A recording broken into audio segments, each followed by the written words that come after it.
OK， 我们现在进行的是辅助驾驶。这个车我觉得最让我惊喜是什么？你看它会监测到不知道辅助驾驶优秀的地方就在于比较适合的。这期节目主要是做乡镇道路的辅助驾驶。现在要进行的是 APA， 我们还有15%的电量啊。Are you ready？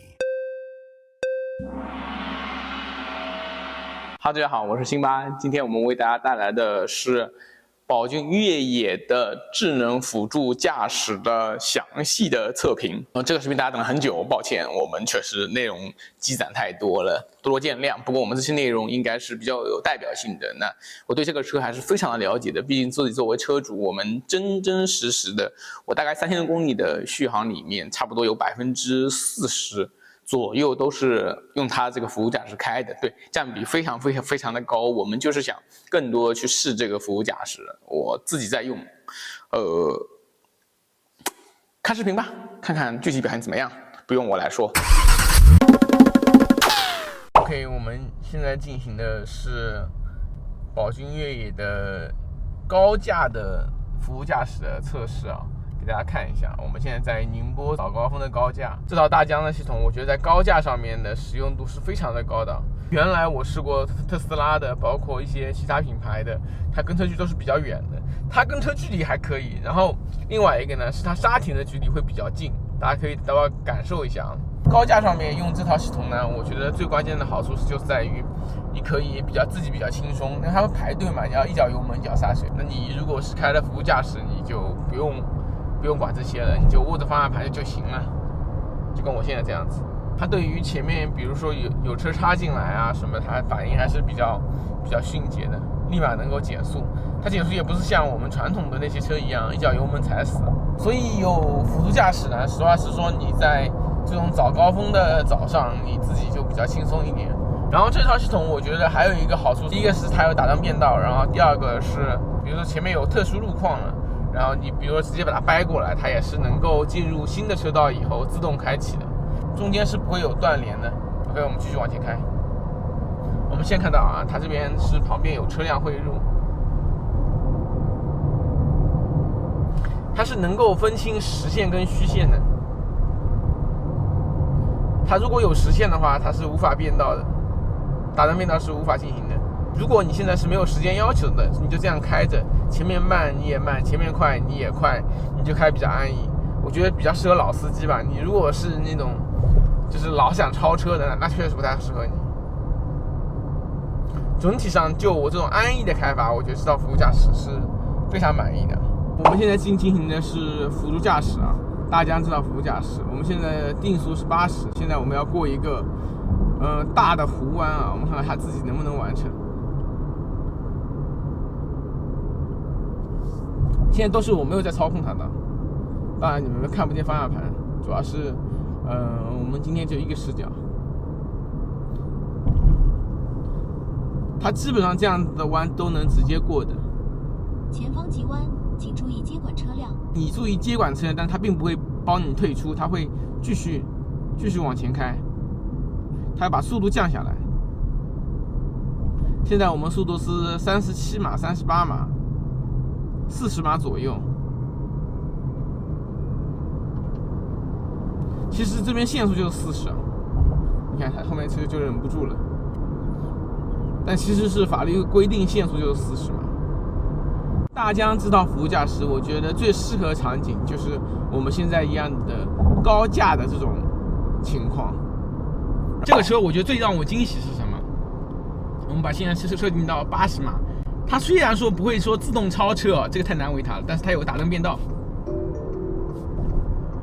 它打灯变道，我个人觉得是完成度非常高的。唯一可惜的地方是在于它自己不会回转那个方向，它那个转向灯是不会自动回转的，需要你来回转一下。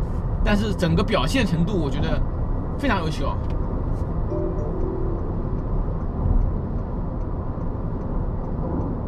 非常的快。而且效率非常的高，完全不会有迟疑。我觉得这个打灯变道其实做的比领跑 C01上面那套要做得好。大疆双目能做到这个程度，我是非常认可的。你看它会监测到这辆海豚可能要插进来或者过线，它自动的往左边偏了，然后我自己又控制它一下。所以我觉得现在这个阶段啊，这个价格的辅助驾驶能做到怎么样子？就是说人车可以共驾，我们可以一起开。刚刚我也预测到它可能会过来，那我就他往左边偏，我也往左边偏，那我们偏完以后回到自己的路上，又能自己进入它的辅助驾驶，我觉得就很棒，就是叫人车共驾嘛，我觉得效率非常高，所以我会经常用它。有些辅助驾驶你可能日常会经常干预到你啊。还有一点我是要觉得值得夸的呢，是这个车的那个车道保持这个力度啊。打个比方，我要右转，对吧？它过不去，右边是实线，它自动就不会帮你实现这个右转的。但是一检测到它是虚线了，直接就又变过去了，看到没有？就是说它能识别地上是不是实线来完成这个打灯变道。它甚至会发现前面这种如果虚线马上要没了，它也不会进行打灯变道操作，就更像符合交规的老司机，就真的非常的满意。其实辅助驾驶优秀的地方就在于可用度极高，不会让你有抵触心理。有一些辅助驾驶会让你有抵触心理，包括我们说的画龙，完全不画，就是跑正中间。大疆真的好强啊！就我觉得大疆怎么能够就这么强，在这个9万块钱价格里面能做这么好的一套 L2 加，我觉得真的很让我诧异。所以我很期待云朵上面那一套 D130的，它是有个 D80 D130啊，我们这个是属于 D80 意味着它的极速是80， D130意味着它的那个辅助驾驶的极速是130。大家看到啊，我们现在正在排队，它其实排队的跟车距离是比较近的。我们现在这个视角可能是广角原因，它会显得比较远，但其实是比较近的。就是现在我们在动的跟车距离，它是差不多有一台车的空间，但是如果是停下的话，还是比较近的，基本上是跟那个前车贴着啊，并不是像某些品牌一样隔得老远。我们现在是辅助驾驶啊，不是自己在开。这种拥堵路况呢，我觉得是比较适合的。为什么这么说？是因为你右脚就很轻松。当然，如果别人一定要插队，你基本上也避免不了。还有一个是比较好的，它出去以后，如果说你还是在车道里面啊，它依旧会自动保持在车道里面。就它那个辅助驾驶是会直接开的，就不是断了，你得自己从头来过，不是的，它是自己还是在的。那我现在已经又进入新的车道了，它辅助驾驶就自动开了，就是你可以一直保持着开启状态，你就不用管它。前方河流路口，请谨慎驾驶。前面有车插进来，它也可以自动避开。你看前面车急刹，我们也能刹住，看到没有？但是它是没有，这套系统是不能分辨红绿灯的。要跟大家说一下，它并不是一套真正的，比如说能完成城市 NOA 的系统。我可以这么理解，我觉得是做的非常好的 L2 系统。然后，综合表现是比较优秀的。OK， 我们现在进行的是宝骏越野的辅助驾驶的测试。这期节目主要是做乡镇道路的辅助驾驶，我们一段段来，先做乡镇的。然后很多人会在想，大疆这一套双目的系统为什么我褒奖这么高？我们现在给大家演示一下它的 L2 加的感受吧。那我觉得这套辅助驾驶，首先第一点，开启非常方便啊，只要在上下两个上一个键摁一下，就是进入了。它是可以在这种乡镇道路里面使用的，完全没有问题啊。我们已经用了很多次了。首先它是有跟正常的高阶的辅助驾驶一样，它是可以从80码刹到停止，也是可以的。前车走了，我也可以跟着它走，我不用踩，我基本上就没有踩过。这套辅助驾驶的这个跟车能力，我是非常的认同的。唯一一个在乡镇道路使用会有一个问题是在于，它是没有识别红绿灯的，这点是没有办法，毕竟受制于它是双目的嘛。level还没有那么高，那9万块钱的辅助驾驶能这样，我已经很满意了。我们2000多公里，我差不多得有个800公里以上是辅助驾驶开的。当然它完全算不上一个什么高阶辅助驾驶，但是它在低阶里面完成度非常的高，基本上接手率很低。而且这里我要重点夸奖一下啊，正常的跟车它是会跟差不多一辆车左右啊，正常低速的时候一辆车左右，高速会逐渐跟得远一点。但是在停车的时候，基本上跟我们老司机的停车距离差不多，不知道能不能看到啊，非常非常近。其实我觉得这个距离是非常满意的，不会让你觉得你是一个什么新手司机，然后隔壁的那个人家个人停的车都比我停得远啊。而且它最关键的是从停下来到起步这个过程，首先是不需要人工干预，然后第二个是它那个速度是比较快的，前面走了你也立马走了，能看到吗？它就像一个老司机一样，它不是说像有些车，你就前面车走了半天了，后面都还摁喇叭了你才走，它不是这样子。我觉得它还模拟你的挺真的，包括前面的车看到没有了，它也没有说像我自己的那个讴歌一样一脚油门给你顶上去，它没有，慢慢的加速，然后我们最高是80，对吧？它也可以自己慢慢加上去，它不是说你变成80了，它立马一脚油门给你顶到80，不是的，它是75。你看现在前面车它有预留空间，就是还是比较舒服的。电动车最怕这种一脚油门脚刹车，一脚油门脚刹车，你会难受死。它副驾驶可用度就是因为它这个比较像人，在这个价位里面，这个车还有一个点是，比如说现在没有路啊，它会识别到前面，可能是这边，立马就介入了，看到没有？就是它能识别到过马路以后一条合适的线路，它会自己切进去。包括有这些，大家可以看到啊，就有这些小弯道，它也一样会像人一样。就不是说一定要精准走线给你蛇皮走位啊，并不是，相对来说比较像人，就并不是说真正一定要走的按照那个线走。这样子你正常开车你不会这样子的，你会觉得看到没有，有人插进来了，看到没有？有人插进来，他处理的也是很恰当的，就没有说啪就一脚刹车直接刹停啊，慢慢刹下来，让对方能够有那个卡进去的位置。刚刚那个表现就很明显了，就是典型的这种别人有插队的情况的反应了。我们刚好拍下来了，真棒。等一下再来讲一下为什么我觉得这套 L2 强的地方，就是说我们正常的这样在开的时候，其实有时候有一些紧急路况你是需要自己干预的，比如说前面有窨井盖，比如说有突发情况，那就是很多人很多车啊，像我试过的很多车，我具体型号我就不说了。它如果前面遇到紧急情况，或者说你动了方向盘了以后，它的辅助驾驶是立马跳掉了，就不会再启动了。它是自动帮你退出辅助驾驶以后，不会再进入了。你哪怕你变一个车道，这条路已经是好的路况，它也不会介入了。感受程度还是蛮明显的，我挺讨厌这种的。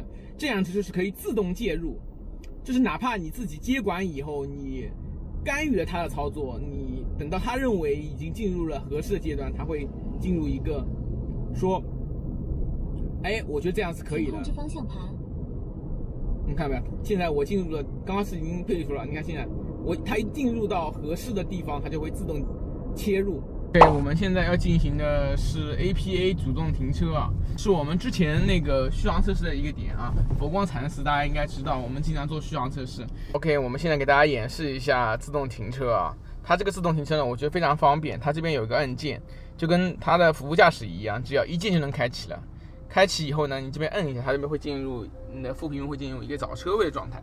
然后我们继续往前开，我们看看正常的车位它能不能停进去啊。这边有很多正常的车位，它立马就找到了，看见没有？立马就找到了。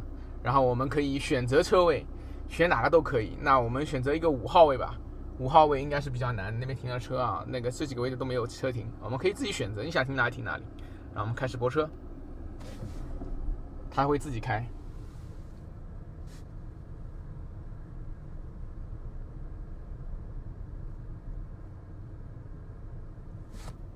你看啊，5号位后面是2台车中间啊。它这个自动泊车，我觉得是非常放心的，而且打得非常快，比你自己泊车快多了。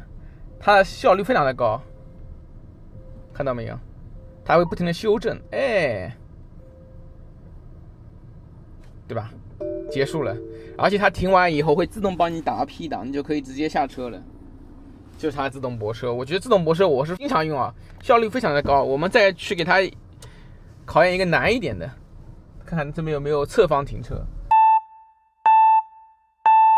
我们前面看到有个侧方停车位啊，我们开启一下，我们开启它的副驾驶，看看它的侧方停车如何。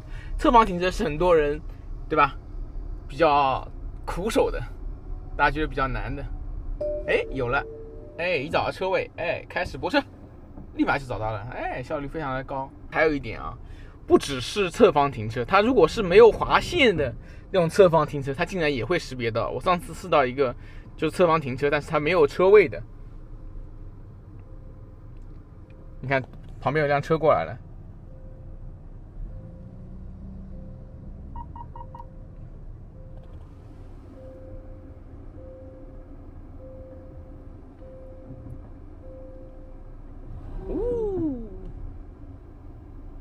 其实再看它泊车还是挺有意思的，它打方向真的很快，